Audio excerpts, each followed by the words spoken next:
All right, we have got something totally different today. I've done a couple of Bally Song knives over the years on my channel here. Um, I, the 80s kid in me growing up really thinks they're cool. The adult version of me thinks they're okay, and I'm not ready to fork over the money that these things can cost. This is from BRS, Bladerunners Systems. A little bit of information, nothing exciting back here. But it does come in a cool case, which I really do like. Has their branding on it. A nice zippered case, and then a cardboard box on top. So I do like the packaging. That's pretty special. This one is also pretty special. It's loaned in from Alex over at the Watch and Cut channel and my co-host on the EDC Hour. He waited like 4 years for a drop to come with this configuration. This is what they call the channel Alphabeast. This thing is like the Ferrari of Bally songs.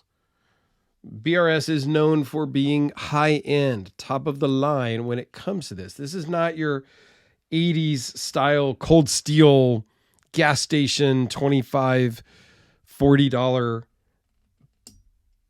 butterfly knife, if you will. This is a high-end precision crafted integral, if you will, channeled construction. Titanium that's milled out of a single piece of titanium.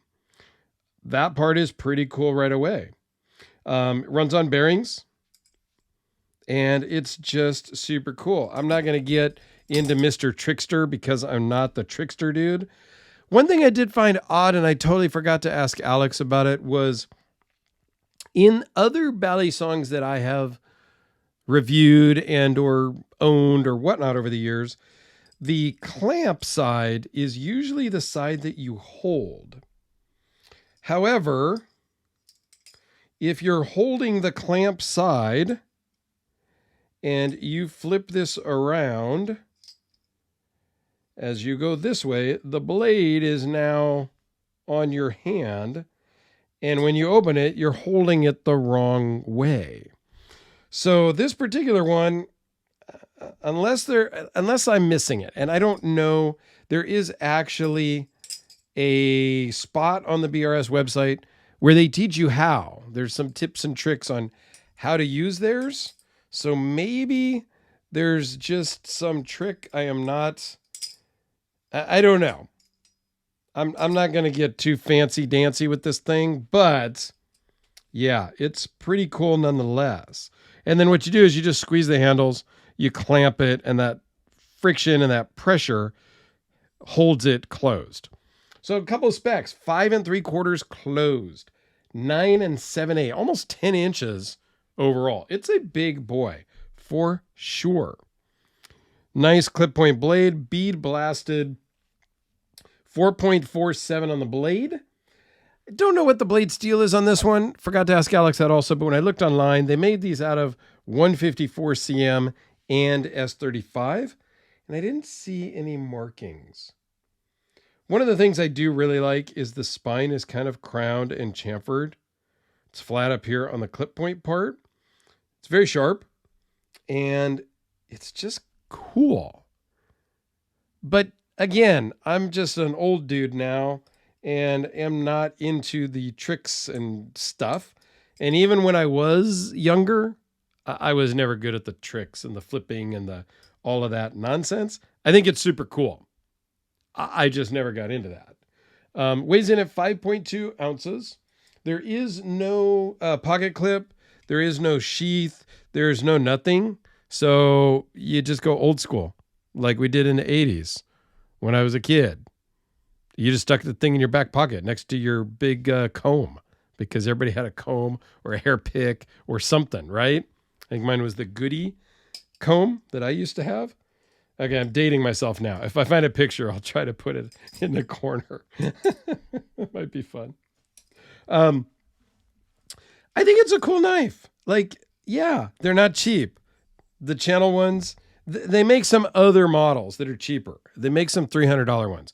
This channel one that I found online, not this specific one, but one like it, was like just over $500, and it was out of stock. So just a couple of quick size comparisons here with the Kubi KB237. Since we're talking kind of custom knives here, the VC Edge interface. These guys are in the United States as well. Let's talk about Red Horse Knife Works with the custom Hellraiser. And because I am actually filming this on a Friday, it's not going to go up on a Friday. How about the prototype Todd Fisher Sr. Battle? Yeah, it's a handful.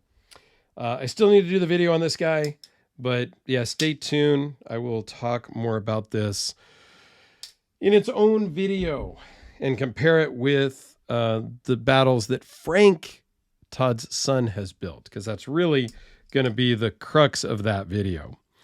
But let me know down below, like if you've made it this far, comment butterfly and tell me what you think. Did you carry one of these in the 80s when you were a kid? Or am I just dating myself and you guys were all born in the 90s? I don't know. Let me know down below. But yeah, I'd love to hear your take on bally songs in general. Thanks a lot, guys. I appreciate your time always.